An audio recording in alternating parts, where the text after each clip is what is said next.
솔직히 말씀드릴게요, 어머니. 우린 어머니가 사라져야 살 수 있어요. 엄마, 미안해. 나 정말 힘들어. 회사가 망했어. 엄마 하나만 희생하면 돼. 할머니, 약 드셔야죠. 오늘 날씨 춥던데 괜찮으셨어요? 조심히 들어가세요. 며느리 유진의 목소리는 언제나 부드러웠다. 정확히 말하면 부드러운 척했다. 복자는 그 차이를 알고 있었다. 아니, 느끼고 있었다. 하지만 말하지 않았다. 말해봤자 소용없다는 것을 이미 알고 있었으니까. 다세대 주택 3층. 복자의 집은 30년 전에 마련한 곳이었다. 남편과 함께 작은 분식집을 운영하며 밤낮으로 일해서 장만한 집이었다. 그때는 행복했다. 남편도 있었고 아들 태훈도 어렸고 미래가 밝아 보였다. 하지만 지금은 달라졌다. 남편은 5년 전에 세상을 떠났다. 심장마비였다. 갑작스러웠다. 복자는 그날 이후로 혼자가 되었다. 아들 태훈은 재혼했다. 첫 부인과 이혼하고 유진과 재혼한 것이 3년 전이었다. 처음엔 복자도 기뻐했다. 아들이 다시 행복해 보였으니까. 유진도 예의 바르고 착해 보였으니까. 하지만 시간이 지나면서 무언가가 달라졌다. 태훈의 전화는 점점 줄었다. 처음엔 일주일에 한 번씩 왔던 전화가 한 달에 한 번이 되었고, 이제는 2달에 한 번도 오지 않았다. 복자가 먼저 전화를 걸어도 바쁘다는 말만 돌아왔다. 유진은 가끔 복자의 집에 들렀다. 하지만 그 방문은 따뜻함이 없었다. 형식적이었다. 약을 챙겨주고 안부를 물어보고 그리고 떠났다. 복자와 눈을 마주치는 시간은 점점 짧아졌다. 복자는 그것을 느꼈다. 하지만 말하지 않았다. 새벽 5시 복자는 눈을 떴다. 평생 일찍 일어나는 습관이 몸에 배어 있었다. 분식집을 운영할 때는 새벽 4시에 일어나 준비를 했었다. 이제는 분식집도 없고 할 일도 없지만 몸은 여전히 그 시간에 깨어났다. 침대에서 일어나 거실로 나왔다. 작은 집이었다. 방 2개, 거실 하나, 부엌 하나. 혼자 살기에는 충분했다. 커피를 내렸다. 남편이 살아있을 때 함께 마시던 습관이었다. 이제는 혼자 마시지만 그래도 여전히 2잔을 준비했다. 하나는 자신의 것, 하나는 남편의 것. 남편의 잔은 식탁 건너편에 놓아두었다. 오늘도 날씨가 좋네. 혼자 중얼거렸다. 대답은 없었다. 당연했다. 창밖을 바라보았다. 아침 햇살이 들어오고 있었다. 골목길이 보였다. 아침 일찍 출근하는 사람들이 지나갔다. 복자는 그들을 바라보며 커피를 마셨다. 오전에는 장을 봤다. 가까운 마트까지 걸어갔다. 걸음이 느렸다. 무릎이 좋지 않았다. 의사는 인공관절 수술을 권했지만 복자는 거절했다. 돈도 아깝고 수술이 무섭기도 했다. 마트에서 야채 몇 가지와 과일을 샀다. 혼자 먹을 것만 샀다. 장바구니가 가벼웠다. 예전에는 남편과 아들을 위해 장바구니가 가득 찼었는데 이제는 이렇게 가벼웠다. 집으로 돌아오는 길에 아랫집 청년과 마주쳤다. 박도윤이었다. 복자보다 한참 어린 청년이었다. 야간 경비로 일한다고 들었다. 안녕하세요, 할머니. 도윤이 먼저 인사했다.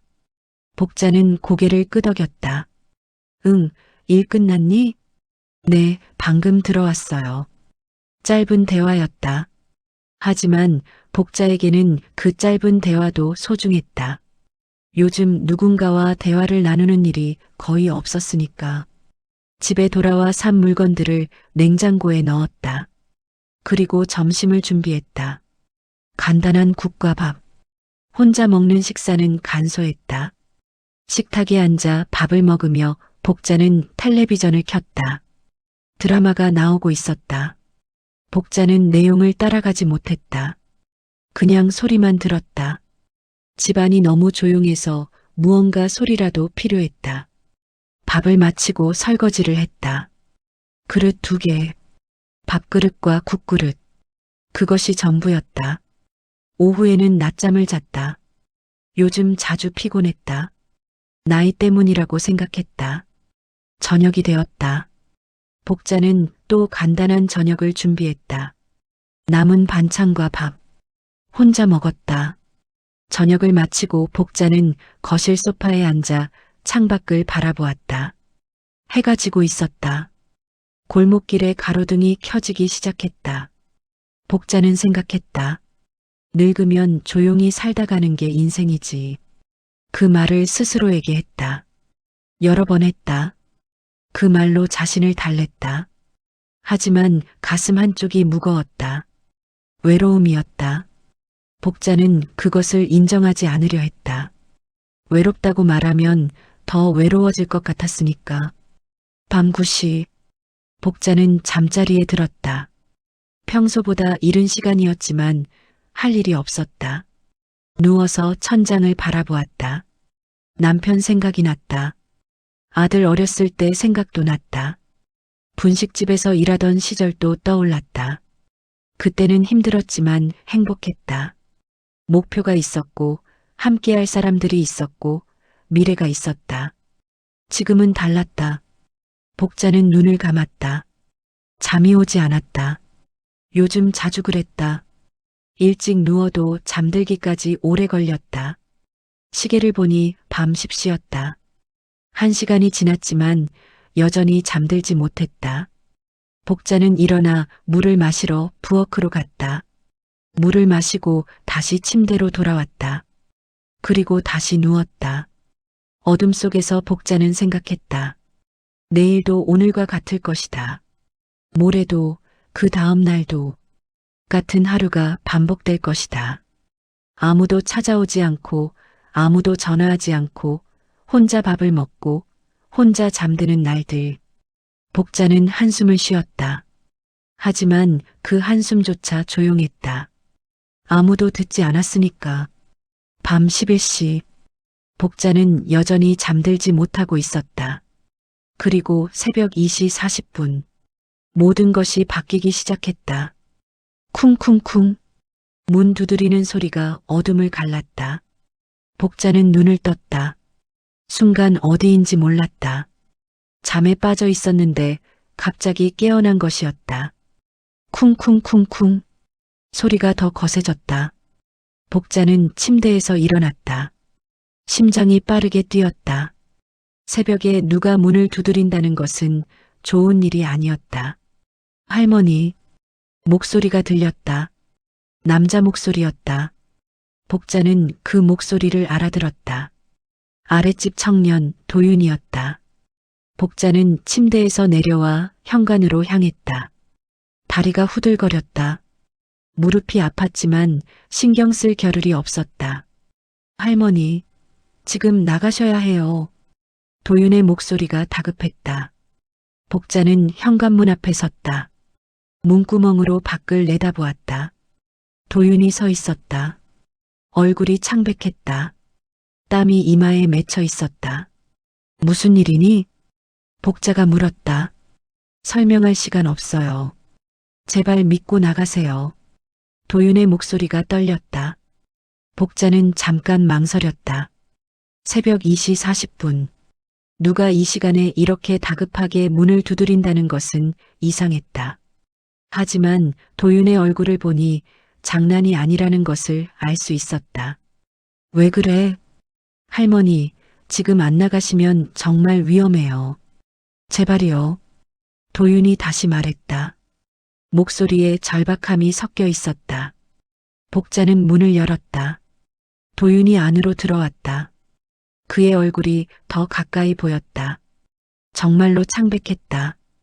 그리고 눈빛이 흔들리고 있었다. 무슨 일인지 말해봐. 할머니, 제가 오늘 경비 돌면서 이 집 앞을 지나갔어요. 도윤이 숨을 헐떡이며 말했다.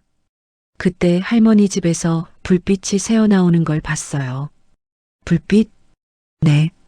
거실 쪽에서요.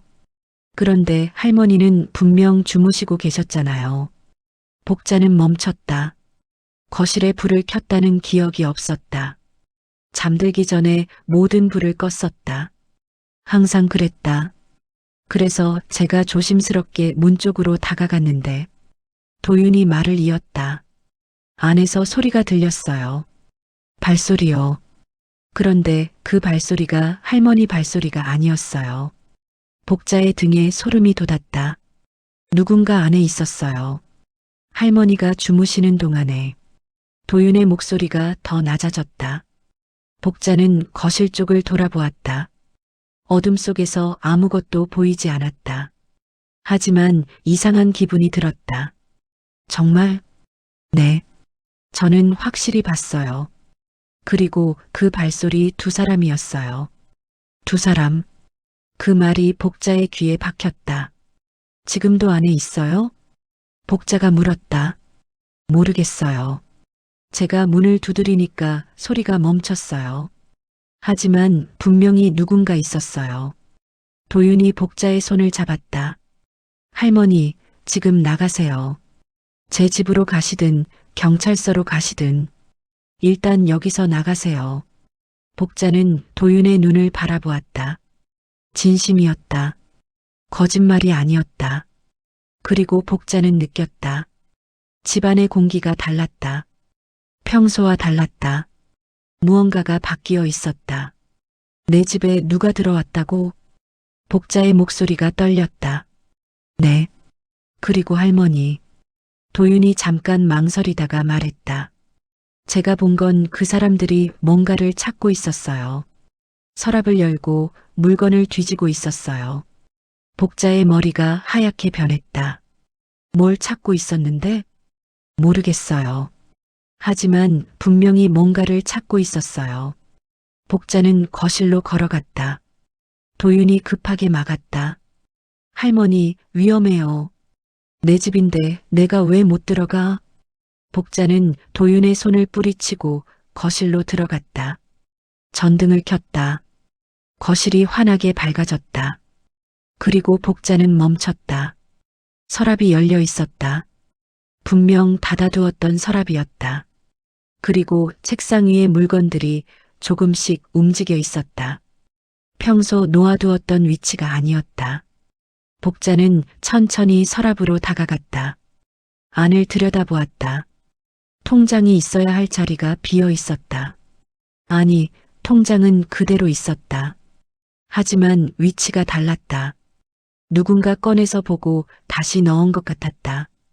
복자는 손이 떨렸다. 할머니. 도윤이 뒤에서 조심스럽게 말했다. 복자는 방으로 갔다. 침대 밑을 확인했다.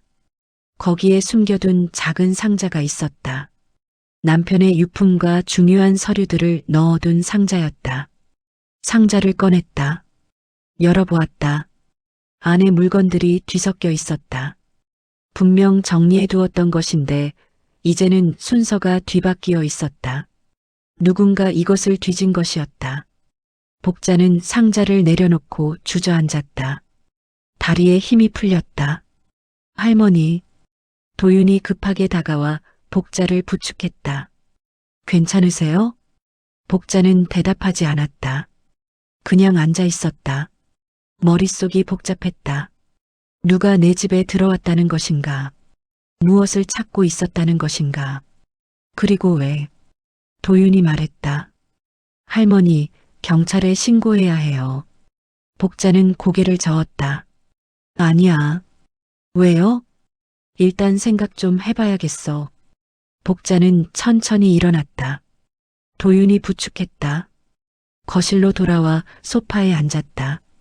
도윤도 옆에 앉았다. 할머니, 혹시 누군지 아세요? 도윤이 조심스럽게 물었다. 복자는 대답하지 않았다. 하지만 머릿속에는 이미 한 가지 생각이 떠올랐다. 아들, 며느리. 하지만 그 생각을 입 밖으로 꺼내지 않았다. 차마 그럴 수 없었다. 할머니? 도윤이 다시 불렀다. 복자는 눈을 감았다. 깊게 숨을 들이켰다. 그리고 작은 목소리로 말했다. 내가 누굴 원망받을 사람이라고. 도윤은 아무 말도 하지 않았다. 복자는 눈을 떴다. 창밖을 바라보았다. 아직 어두웠다. 새벽이었다. 그리고 복자는 느꼈다. 모든 것이 달라졌다는 것을. 아침이 되었다. 복자는 잠을 자지 못했다. 소파에 앉아 밤새 생각만 했다. 도윤은 옆에서 같이 깨어 있었다. 가끔 물어보았지만 복자는 대답하지 않았다. 해가 떠올랐다. 창문으로 햇살이 들어왔다. 도윤이 말했다. 할머니, 경찰에 신고하는 게 좋을 것 같아요. 복자는 고개를 저었다. 아니야. 하지만 누군가 집에 침입했잖아요. 이건 범죄예요. 알아. 복자는 알고 있었다. 하지만 신고할 수 없었다. 만약 정말로 아들이라면, 만약 정말로 며느리라면, 그들을 경찰에 신고한다는 것은 복자에게는 상상할 수 없는 일이었다. 할머니, 왜 신고 안 하시려고 하세요? 도윤이 물었다. 복자는 잠깐 도윤을 바라보았다. 그리고 말했다. 설마 내 자식이겠어? 도윤은 아무 말도 하지 못했다. 복자는 일어섰다. 부엌으로 갔다. 물을 마셨다. 목이 말랐다. 도윤이 따라왔다.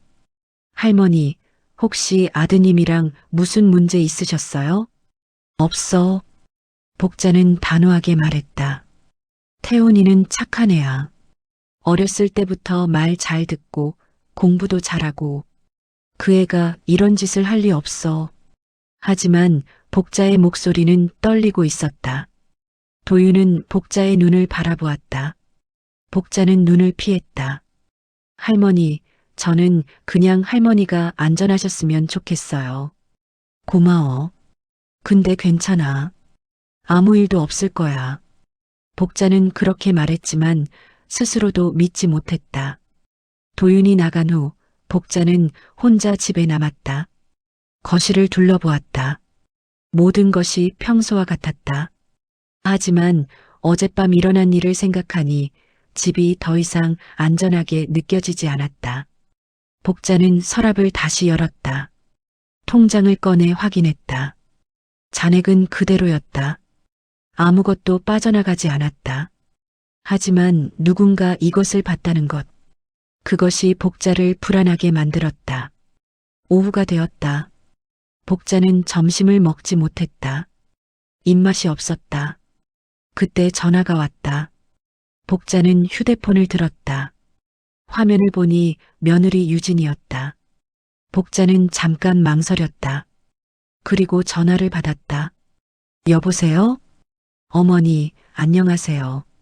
저 유진이에요. 유진의 목소리는 평소처럼 부드러웠다. 응? 어머니, 오늘 저녁에 시간 괜찮으세요? 제가 음식 좀 해서 가려고요. 복자는 입을 다물었다. 유진이 찾아온다고 했다. 어젯밤 일이 떠올랐다. 누군가 집에 침입했다는 것. 그리고 뭔가를 찾고 있었다는 것. 어머니? 유진이 다시 불렀다. 응. 괜찮아.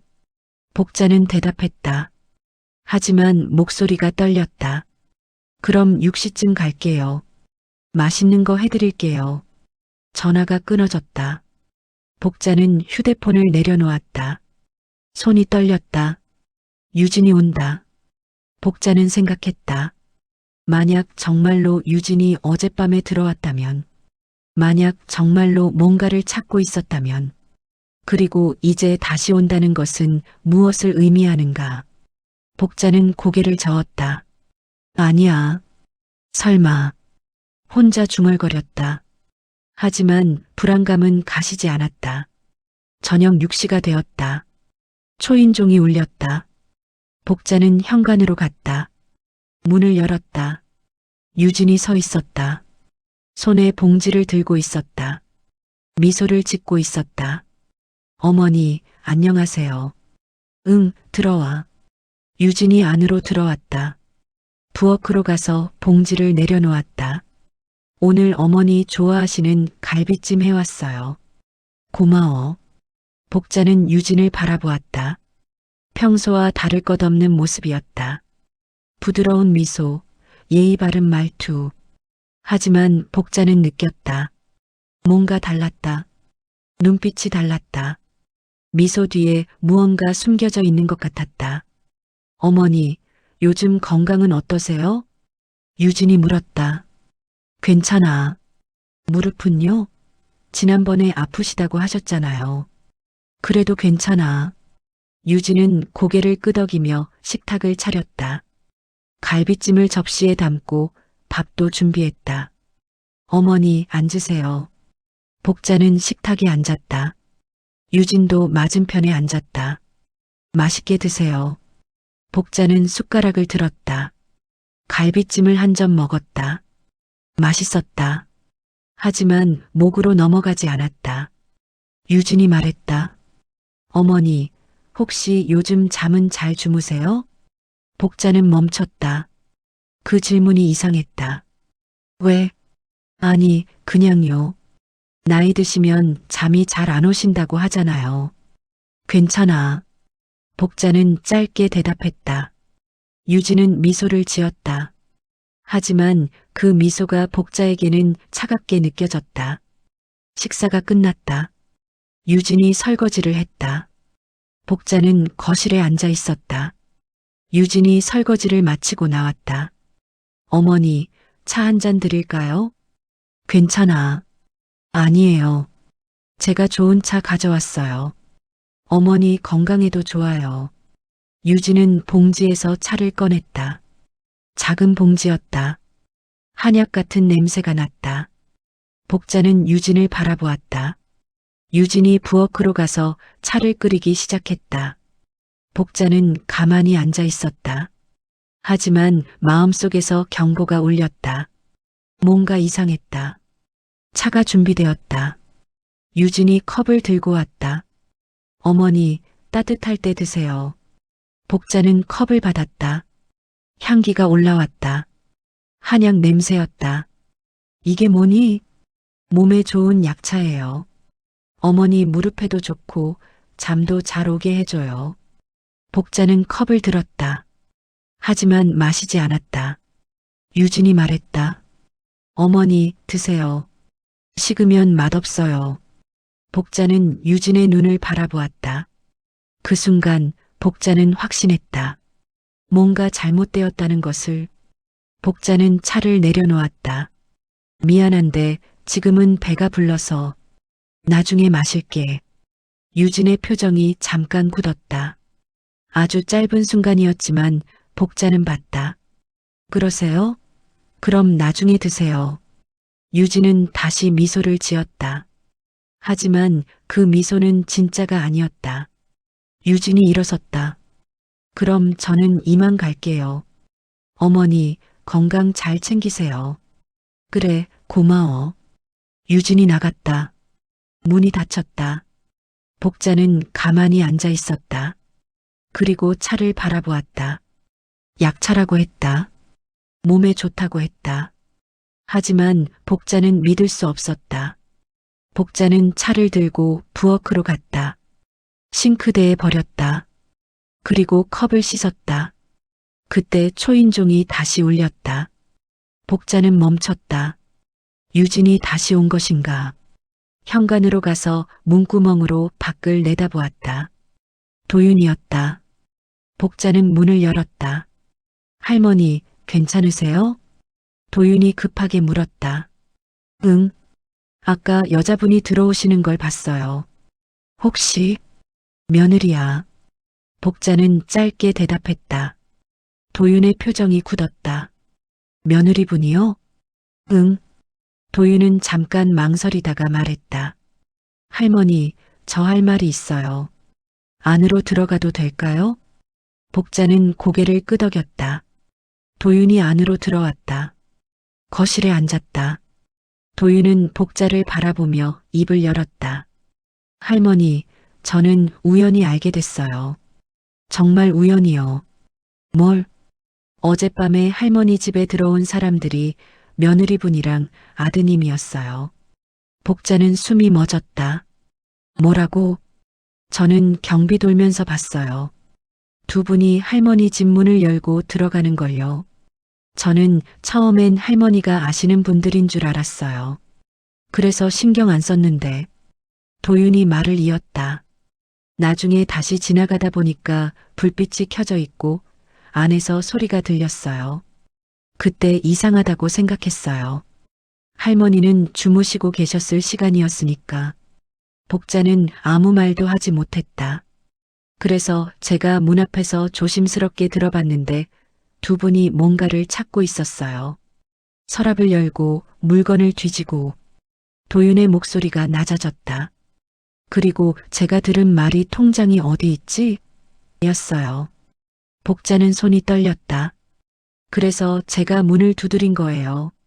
그 순간 안에서 소리가 멈췄어요. 그리고 얼마 후에 두 분이 나가시는 걸 봤어요. 복자는 고개를 숙였다. 할머니 근데 그냥 지나칠 수 없었어요. 도윤이 말했다. 저는 전에 소방구조대에서 일했었어요. 사람들이 위험에 처했을 때 구하는 일이었죠. 그래서인지 사람의 위기 신호에 민감해요. 도윤은 복자의 손을 잡았다. 할머니가 위험하다고 생각했어요. 그래서 제가 나선 거예요. 복자는 눈물이 핑 돌았다. 참으려 했지만 눈물이 흘렀다. 왜 이러는 걸까? 복자의 목소리가 떨렸다. 내가 뭘 잘못한 걸까? 태훈이를 키우면서 뭘 잘못한 걸까? 도윤은 아무 말도 하지 않았다. 그냥 복자의 손을 잡고 있었다. 한참 후 복자가 눈물을 닦았다. 오늘 유진이가 차를 가져왔어. 차요? 몸에 좋다면서. 근데 난 못 믿겠어. 도윤의 표정이 굳었다. 어디 있어요? 버렸어. 싱크대에. 혹시 남은 거 있어요? 복자는 부엌으로 가서 쓰레기통을 확인했다. 차 봉지가 아직 남아 있었다. 도윤에게 건넸다. 도윤은 봉지를 열어 냄새를 맡았다. 그리고 표정이 어두워졌다. 할머니, 이거 검사 받아봐야 할 것 같아요. 왜? 냄새가 이상해요. 약차 냄새가 아니에요. 복자는 가슴이 철렁했다. 그럼 이게 뭔데? 모르겠어요. 하지만 분명히 이상해요. 도윤이 봉지를 다시 봉했다. 할머니, 이제 정말 경찰에 신고해야 해요. 복자는 고개를 저었다. 아직은 안 돼. 왜요? 확실한 게 없잖아.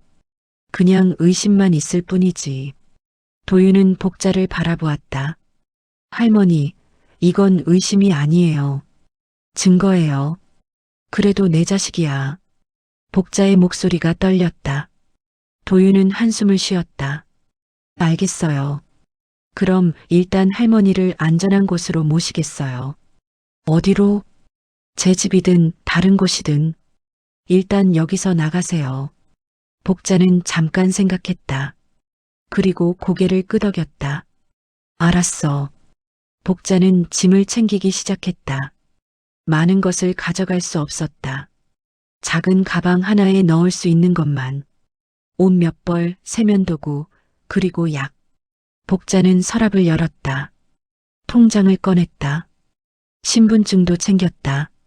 그리고 마지막으로 오래된 가족사진 한 장을 가방에 넣었다. 남편과 어린 태훈이 함께 찍은 사진이었다. 행복했던 시절의 사진이었다.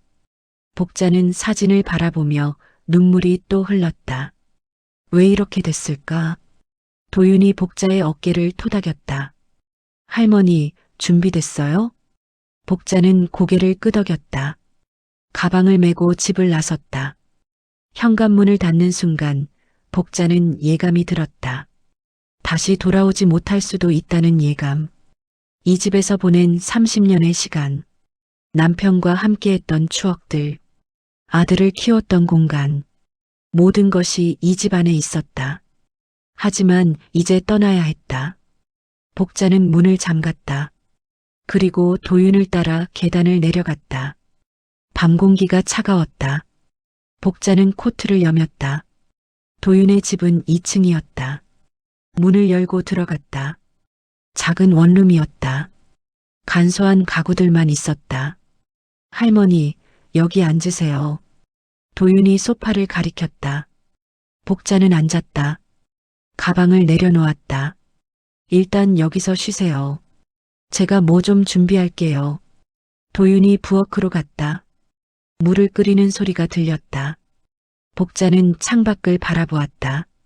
자신의 집이 보였다. 3층의 창문. 어둠 속에서 희미하게 보였다. 도윤이 차를 가져왔다. 할머니, 따뜻한 거 드세요. 고마워. 복자는 차를 마셨다. 따뜻했다. 할머니, 이제 어떻게 하실 거예요? 도윤이 물었다. 복자는 대답하지 않았다. 모르겠다는 것이 솔직한 답이었다. 일단 여기서 며칠 지내시고 그 사이에 생각해 보세요. 근데 내 집에 계속 있을 수는 없잖아. 괜찮아요. 저는 야간 근무라 낮에는 집에 없어요. 할머니 혼자 쓰세요. 복자는 도윤을 바라보았다. 왜 이렇게까지 해주는 거니? 도윤은 잠깐 생각하다가 말했다. 저도 비슷한 경험이 있어요. 비슷한 경험? 제 할머니도 가족한테 배신당하셨어요. 제가 어렸을 때 일이었는데 그때 아무도 할머니를 도와주지 않았어요. 도윤의 목소리가 낮아졌다. 저도 어려서 아무것도 할 수 없었어요.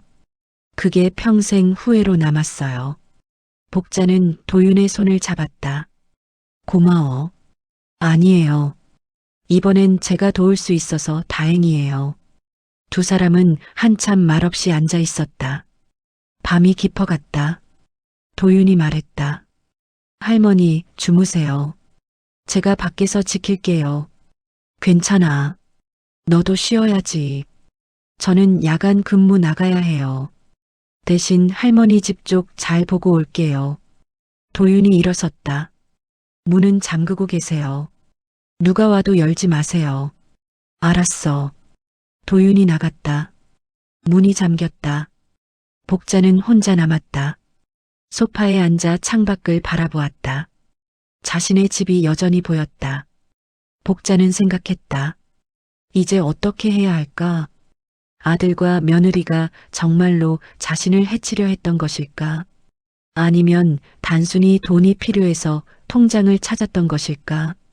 하지만 그 차는 복자는 고개를 저었다. 확실한 것은 하나도 없었다. 그저 의심만 가득했다. 복자는 가방에서 가족 사진을 꺼냈다. 남편과 어린 태훈의 얼굴을 바라보았다.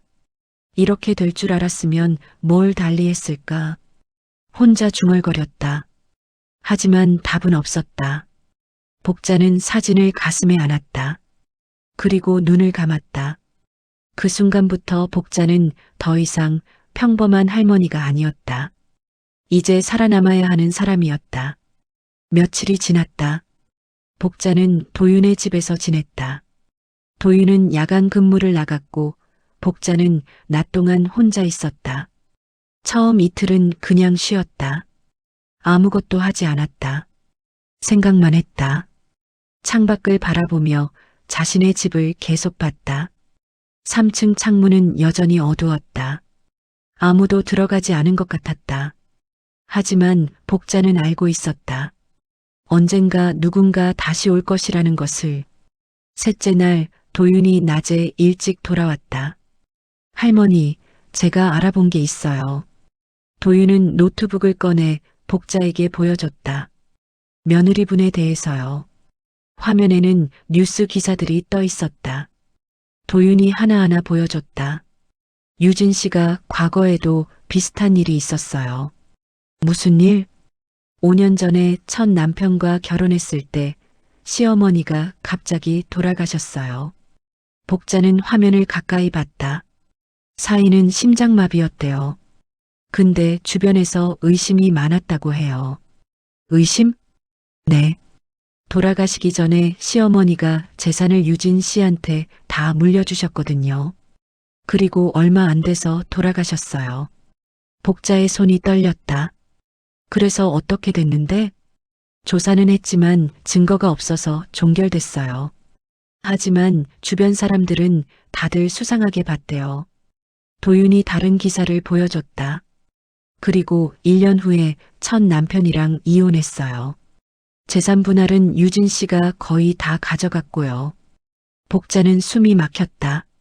그리고 2년 전에 할머니 아드님이랑 재혼하신 거예요. 복자는 화면에서 눈을 떼지 못했다. 그럼 유진이가 처음부터 모르겠어요. 하지만 패턴이 있어요. 도윤이 복자를 바라봤다.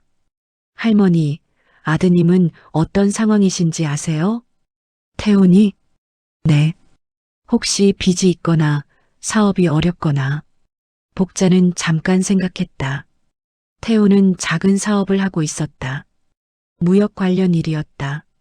하지만 요즘 연락이 뜸했고 복자는 자세한 상황을 몰랐다. 잘 모르겠어. 태훈이가 잘 말 안 해줘서. 도윤이 노트북에서 다른 창을 열었다. 제가 좀 더 알아봤는데 아드님 회사가 작년에 큰 손실을 봤대요. 화면에는 기업 정보가 떠 있었다. 거래처가 파산하면서 연쇄적으로 문제가 생긴 것 같아요. 그리고 지금 빚이 꽤 있는 것 같고요. 복자는 고개를 숙였다. 그래서 내 집이 필요한 거구나. 아마도요. 도윤이 노트북을 닫았다. 할머니, 이건 심각한 문제예요. 단순히 집을 팔려고 하는 게 아니라 할머니를. 도윤은 말을 끝내지 못했다. 복자는 알고 있었다. 도윤이 무슨 말을 하려는지. 없애려고 하는 거구나. 복자의 목소리가 떨렸다. 도윤은 아무 말도 하지 않았다. 복자는 소파에 주저앉았다. 다리에 힘이 풀렸다. 내 아들이 나를. 눈물이 흘렀다. 참으려 했지만 참을 수 없었다. 도윤이 복자의 곁에 앉았다. 할머니, 나는 뭘 잘못한 걸까? 태훈이를 키우면서 뭘 잘못한 걸까? 복자는 얼굴을 손으로 가렸다. 도윤은 복자의 등을 토닥였다. 아무 말도 하지 않았다. 그냥 곁에 있었다. 한참 후 복자가 눈물을 닦았다. 이제 어떻게 해야 하지? 증거를 모아야 해요. 도윤이 말했다. 차봉지는 제가 검사 맡겼어요. 결과 나오려면 며칠 걸릴 것 같고요. 그리고 직접 확인해야 할 것 같아요. 뭘? 그들이 정말로 뭘 계획하고 있는지요. 복자는 도윤을 바라봤다. 어떻게? 할머니가 미끼가 되는 거예요. 복자는 숨을 멈췄다. 미끼? 네. 할머니가 다시 집에 돌아갔다는 소문을 내는 거예요. 도윤이 설명했다. 그럼 그들이 다시 올 거예요. 그때 제가 지켜보고 녹음하고 증거를 모으는 거죠. 복자는 고개를 저었다. 너무 위험해. 하지만 다른 방법이 없어요. 지금은 의심만 있을 뿐 확실한 증거가 없잖아요. 복자는 창밖을 바라봤다. 자신의 집이 보였다. 30년을 살았던 그 집. 이제 그 집이 덫이 될 수도 있다는 것. 생각해 볼게. 복자는 작은 목소리로 말했다. 그날 밤 복자는 잠들지 못했다. 소파에 누워 천장을 바라봤다. 도윤의 말이 계속 머릿속을 맴돌았다. 미끼가 되라는 것. 위험했다. 하지만 도윤 말이 맞았다. 증거가 없으면 아무것도 할 수 없었다. 복자는 눈을 감았다. 그리고 결심했다. 다음 날 아침 복자가 도윤에게 말했다. 하자. 뭐려? 내가 말한 거. 내가 미끼가 될게. 도윤의 눈이 커졌다. 할머니, 진심이세요? 응. 이대로는 안 되잖아. 확실하게 끝내야 해. 복자의 목소리는 단호했다. 도윤은 잠깐 복자를 바라봤다. 그리고 고개를 끄덕였다. 알겠어요. 그럼 준비할게요. 그날부터 두 사람은 계획을 세우기 시작했다. 먼저 복자가 집에 돌아갔다는 소문을 내야 했다. 며느리한테 연락하는 게 제일 빠를 거예요. 도윤이 말했다. 뭐라고 할까? 그냥 집에 돌아왔다고. 그동안 친구 집에 있었는데 이제 돌아왔다고요. 복자는 고개를 끄덕였다. 그리고 휴대폰을 꺼냈다. 유진에게 전화를 걸었다. 벨이 울렸다. 한 번, 두 번, 세 번. 여보세요? 유진의 목소리가 들렸다. 유진아, 나야. 어머니, 어디 계세요? 며칠 동안 연락이 안 돼서 걱정했어요. 목소리는 걱정스러웠다. 하지만 복자는 알고 있었다. 진짜가 아니라는 것을. 미안해. 친구 집에 좀 있었어. 그런데 이제 집에 왔어. 아, 그러셨구나. 건강은 괜찮으세요? 응, 괜찮아. 잠깐 침묵이 흘렀다. 어머니, 그럼 제가 오늘 저녁에 들를게요. 맛있는 거 해드릴게요. 복자는 손을 꽉 쥐었다. 그래, 고마워. 전화가 끊어졌다. 복자는 휴대폰을 내려놓았다. 손이 떨렸다. 할머니, 괜찮으세요? 도윤이 물었다. 응, 오늘 저녁에 온대. 알겠어요. 그럼 준비할게요. 도윤은 가방에서 작은 녹음기를 꺼냈다. 이걸 할머니 집에 숨겨둘게요. 대화 내용을 다 녹음할 거예요. 어디에? 거실 소파 밑이 좋을 것 같아요. 거기서 대화하실 테니까. 복자는 고개를 끄덕였다. 그리고 할머니, 중요한 거 있어요. 뭔데? 일부러 혼자 있는 척 하세요. 제가 밖에서 지키고 있지만 그들은 모르게 해야 해요. 알았어. 그리고 만약 위험하다고 느끼시면 바로 소리 지르세요. 제가 바로 들어갈게요. 복자는 도윤의 손을 잡았다. 고마워. 정말 고마워. 괜찮아요. 우리 함께 이겨내요. 오후가 되었다. 복자는 도윤과 함께 자신의 집으로 돌아갔다. 문을 열고 들어갔을 때 집은 며칠 전과 똑같았다. 하지만 이제는 다르게 느껴졌다. 이 집이 더 이상 안전한 곳이 아니었다. 도윤이 녹음기를 소파 밑에 숨겼다. 그리고 집 안을 둘러봤다. 할머니, 저는 밖에서 기다릴게요. 창문으로 안이 보이는 곳에 있을게요. 알았어. 도윤이 나갔다. 복자는 혼자 남았다. 거실에 앉아 시계를 봤다. 오후 5시. 1시간 후면 유진이 올 것이다. 복자는 깊게 숨을 들이켰다. 그리고 기다렸다. 시간이 느리게 흘렀다. 복자는 소파에 앉아 있었다. 손을 무릎 위에 올려놓았지만 계속 떨렸다. 시계를 봤다. 5시 30분. 30분 후면 유진이 올 것이다. 복자는 창밖을 봤다. 도윤이 보이지 않았다. 하지만 어딘가에서 지켜보고 있다는 것을 알고 있었다.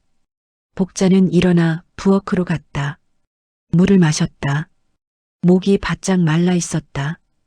다시 거실로 돌아와 앉았다. 시계를 또 봤다. 5시 40분. 복자는 생각했다. 정말 이렇게 하는 게 맞을까? 만약 유진과 태훈이 정말로 나쁜 의도가 없었다면, 만약 모든 게 오해였다면. 하지만 복자는 고개를 저었다. 오해가 아니었다. 도윤이 본 것, 유진이 가져온 차, 그리고 과거의 일들. 모든 것이 연결되어 있었다. 오후 6시 초인종이 울렸다. 복자는 심장이 쿵 하고 뛰었다. 일어나서 현관으로 갔다. 문구멍으로 밖을 봤다. 유진이 서 있었다. 손에 봉지를 들고 있었다. 복자는 깊게 숨을 들이켰다. 그리고 문을 열었다.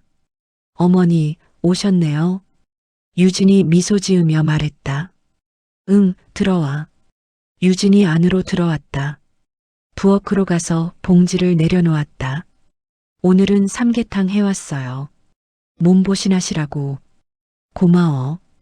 유진은 식탁을 차리기 시작했다. 복자는 거실에 앉아 유진을 바라봤다. 평소와 다를 것 없는 모습이었다. 부드러운 움직임, 예의 바른 태도. 하지만 복자는 알고 있었다. 그 뒤에 무엇이 숨겨져 있는지. 어머니, 준비됐어요. 오세요. 복자는 식탁으로 갔다. 유진과 마주 앉았다. 맛있게 드세요. 복자는 숟가락을 들었다. 삼계탕을 한 숟가락 떴다. 입에 넣었다. 맛있었다. 하지만 목으로 넘어가지 않았다. 유진이 말했다. 어머니, 요즘 어디 불편한 데는 없으세요? 괜찮아. 친구분 댁에서 잘 지내셨어요? 응. 짧은 대화였다. 복자는 더 말하고 싶지 않았다. 유진도 말이 줄었다. 밥을 먹는 중에 묘한 침묵이 흘렀다. 식사가 끝났다. 유진이 설거지를 했다. 복자는 거실로 돌아가 앉았다. 소파 밑에 녹음기가 있다는 것을 생각하며 복자는 조심스럽게 앉았다. 유진이 설거지를 마치고 나왔다. 어머니, 오늘은 차 안 드릴게요. 대신 약 좀 드세요. 유진은 가방에서 약병을 꺼냈다. 이게 뭐니? 수면제예요. 어머니 요즘 잠 못 주무신다고 하셨잖아요. 복자는 약병을 받았다. 손에 쥐고 있었지만 열지 않았다. 고마워. 나중에 먹을게. 지금 드세요. 물 가져올게요. 유진이 부엌으로 갔다. 복자는 약병을 소파 옆에 내려놓았다. 유진이 돌아올 때까지 손에 쥐고 있을 수 없었다. 유진이 물을 들고 왔다. 어머니, 여기요. 복자는 물을 받았다. 약은요? 아, 여기 있네. 복자는 약병을 들었다. 하지만 열지 않았다. 어머니, 드세요. 오늘 밤 푹 주무셔야죠. 유진의 목소리가 조금 강해졌다. 복자는 유진을 바라봤다. 눈빛이 달라져 있었다. 평소의 부드러움이 사라지고 뭔가 차가운 것이 느껴졌다. 유진아. 네. 너 나한테 뭘 바라는 거니? 유진은 잠깐 멈췄다. 무슨 말씀이세요? 솔직하게 말해봐. 내 집이 필요한 거지? 유진의 표정이 굳었다. 어머니, 갑자기 왜 그러세요? 나도 알아. 태훈이가 힘들다는 거, 빚이 있다는 거. 유진은 아무 말도 하지 않았다. 그래서 내 집을 팔려고 하는 거지. 그런데 내가 안 팔겠다고 하니까. 복자는 말을 멈췄다. 유진이 천천히 미소 지었다. 하지만 그 미소는 차갑했다. 어머니, 다 아시는군요. 유진의 목소리가 완전히 달라졌다. 이제 예의 바른 며느리의 목소리가 아니었다. 그럼 솔직하게 말씀드릴게요. 네, 맞아요. 우린 어머니 집이 필요해요. 복자는 숨이 막혔다. 태훈 오빠는 지금 파산 직전이에요. 빚이 너무 많아요. 이 집을 팔아야 간신히 정리할 수 있어요. 그럼 나한테 말을 하지. 왜 이렇게 말하면 어머니가 팔아주실 것 같아요? 유진이 비웃었다. 어머니는 이 집에 평생 사셨잖아요. 추억이 어쩌고 저쩌고 하면서 절대 안 파실 것 뻔해요. 복자는 손을 떨며 말했다. 그래도 나를 없애려고 한 건 아니잖아. 유진은 웃음을 멈췄다. 없애려고요? 누가 그런 말을 했어요? 그럼 그 차는 뭐였어? 약은? 유진은 잠깐 침묵했다. 그리고 말했다. 그냥 좀 주무시게 하려고 한 거예요. 거짓말. 믿든 말든 상관없어요. 그때 현관문이 열렸다. 복자는 돌아봤다. 태훈이 들어오고 있었다. 엄마. 태훈의 목소리가 낮았다. 복자는 일어서려 했지만 다리에 힘이 없었다. 태훈이 거실로 들어왔다. 얼굴이 어두웠다. 엄마, 미안해. 복자는 아들을 바라봤다. 태훈아, 너까지. 태훈은 고개를 숙였다. 엄마, 나 정말 힘들어. 회사가 망했어. 빚쟁이들이 매일 찾아와. 이대로는 정말 안 돼. 그래도 나를 이렇게 복자의 목소리가 떨렸다. 태훈이 유진을 봤다. 유진이 고개를 끄덕였다. 그리고 태훈이 말했다. 엄마, 이번엔 확실히 끝내야 해. 그 말이 복자의 귀에 박혔다. 확실히 끝낸다. 복자는 이해했다. 자신을 없앤다는 뜻이었다. 복자는 주저앉았다. 태훈아, 나는 내 엄마야. 목소리가 떨렸다. 태훈은 고개를 돌렸다. 복자와 눈을 마주치지 않았다. 알아. 근데 다른 방법이 없어. 유진이 태훈 옆에 섰다. 어머니, 저희도 이러고 싶지 않아요.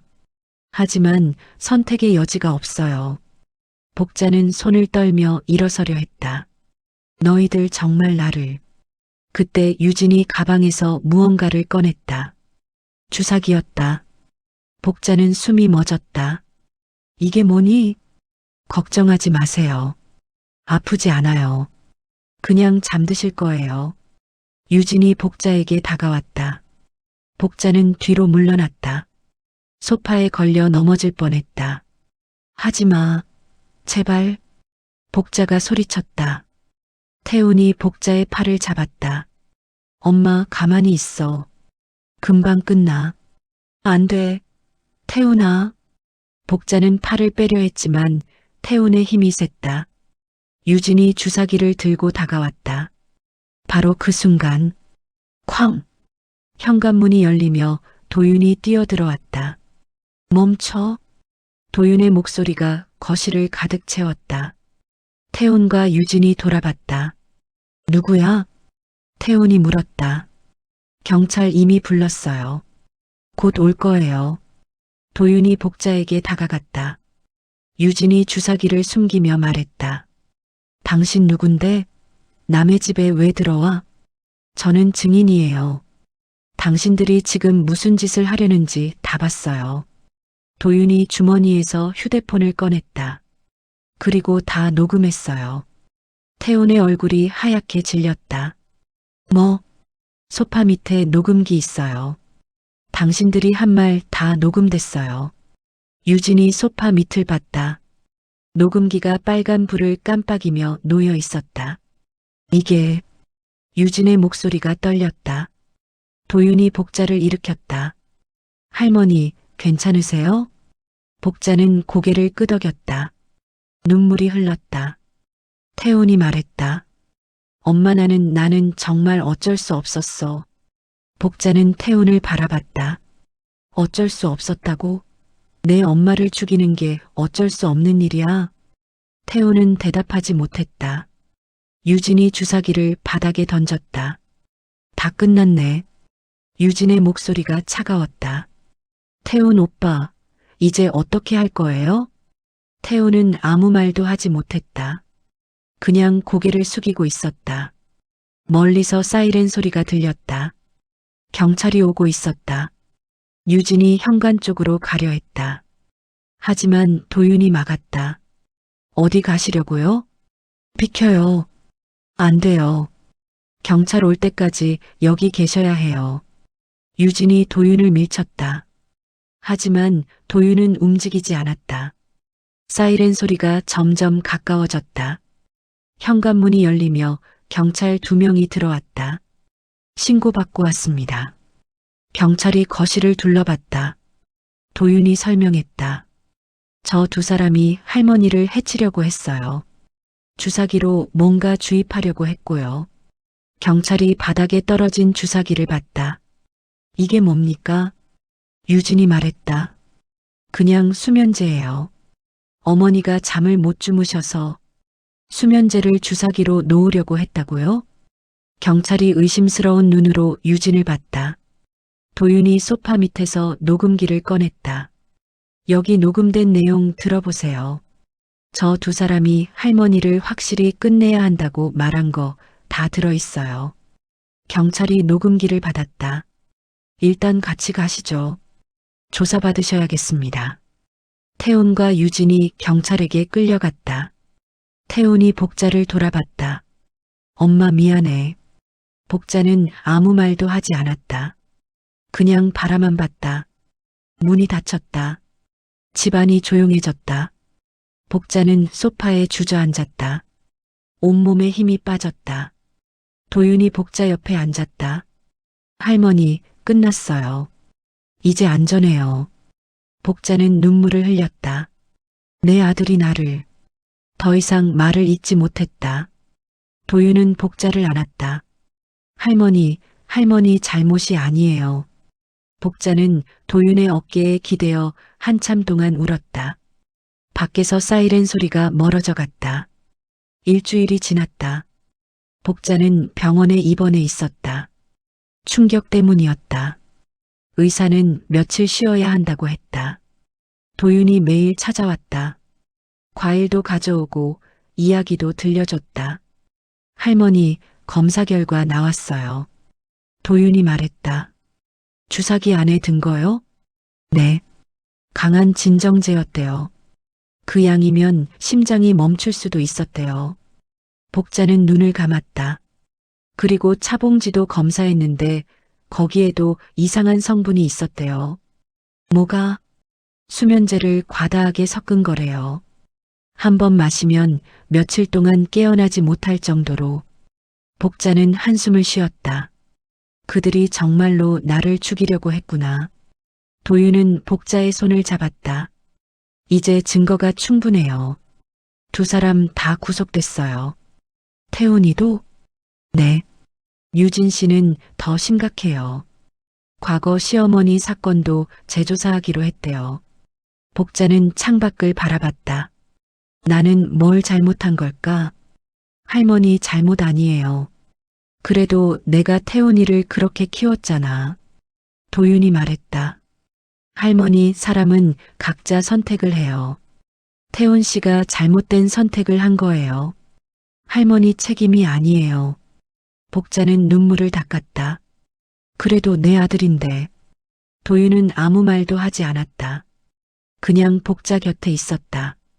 며칠 후 복자는 퇴원했다. 집으로 돌아왔다. 도윤이 함께 왔다. 집은 깨끗이 정리되어 있었다. 도윤이 미리 청소해둔 것이었다. 고마워. 괜찮아요. 할머니, 이제 안전해요. 아무 걱정하지 마세요. 복자는 거실을 둘러봤다. 이 집에서 30년을 살았다. 남편과 함께, 아들과 함께. 하지만 이제는 혼자였다. 아니, 혼자가 아니었다. 도윤이 있었다. 도윤아. 네. 너 왜 나를 도와준 거니? 도윤은 잠깐 생각하다가 말했다. 제 할머니 생각이 났어요. 제가 어렸을 때 돌아가셨는데 가족한테 버림받으셨어요. 복자는 도윤을 바라봤다. 그때 아무도 할머니를 도와주지 않았어요. 저도 어려서 아무것도 못했고요. 도윤의 목소리가 떨렸다. 그게 평생 후회로 남았어요. 그래서 이번에는 할머니를 지키고 싶었어요. 복자는 도윤을 안았다. 고마워. 정말 고마워. 두 사람은 한참 동안 그렇게 서 있었다. 한 달이 지났다. 재판이 시작되었다. 복자는 증인석에 섰다. 검사가 물었다. 피해자께서는 피고인들이 어떤 의도였다고 생각하십니까? 복자는 잠깐 태훈을 봤다. 태훈은 고개를 숙이고 있었다. 저를 없애려고 했던 것 같습니다. 왜 그렇게 생각하십니까? 주사기를 들고 다가왔고 확실히 끝내야 한다고 말했습니다. 증언은 계속되었다. 녹음 파일도 재생되었다. 태훈과 유진의 목소리가 법정에 울려 퍼졌다. 유진은 끝까지 부인했다. 그냥 어머니를 재우려고 한 거예요. 죽이려고 한 게 아니에요. 하지만 증거가 너무 명확했다. 판사가 판결을 내렸다. 피고인 서유진, 살인미수죄로 징역 10년을 선고한다. 피고인 김태훈, 살인미수 방조죄로 징역 5년을 선고한다. 법정이 소란스러워졌다. 유진이 소리쳤다. 이건 억울해요. 저는 아무것도 안 했어요. 하지만 판사는 단호했다. 태훈은 아무 말도 하지 않았다. 그냥 고개만 숙이고 있었다. 복자는 법정을 나왔다. 도윤이 기다리고 있었다. 할머니, 끝났어요. 응. 복자는 힘없이 대답했다. 승소했지만 기쁘지 않았다. 아들이 감옥에 가는 것을 보는 것은 고통이었다. 집으로 돌아왔다. 복자는 거실에 앉아 오래된 사진을 봤다. 남편과 어린 태훈이 함께 찍은 사진. 그때는 행복했다. 왜 이렇게 됐을까? 혼자 중얼거렸다. 도윤이 차를 가져왔다. 할머니, 따뜻한 거 드세요. 고마워.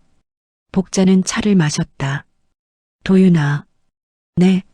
나 이제 어떻게 살아야 할까? 도윤은 잠깐 생각하다가 말했다. 할머니, 이제 할머니를 위해 사세요. 나를 위해? 네. 평생 남을 위해 사셨잖아요.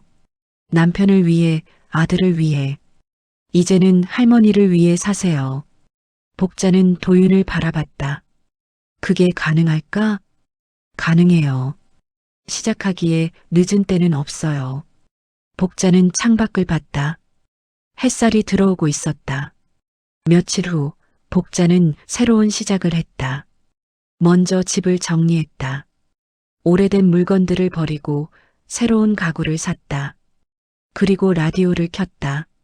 새벽 방송에서 음악이 흘러나왔다. 복자는 커피를 내려 마셨다. 혼자서. 하지만 외롭지 않았다. 창밖으로 해가 떠오르고 있었다. 복자는 라디오 앞에 앉아 말했다. 사람은 나이 들어도 자기 인생의 주인으로 살아야 해요. 아무도 듣지 않았다. 하지만 복자는 계속 말했다. 늦었다고 생각할 때가 사실은 가장 빠른 때일지도 모르죠. 밖에서 새벽 종소리가 울렸다. 복자는 미소 지었다. 처음으로 진심으로 웃었다. 창밖으로 새로운 하루가 시작되고 있었다. 그리고 복자의 새로운 인생도 함께 시작되고 있었다. 어떻게 들으셨나요? 만약에 당신이라면 많은 걸 생각하게 만드네요. 다음에 더 재밌는 사연으로 찾아뵙겠습니다.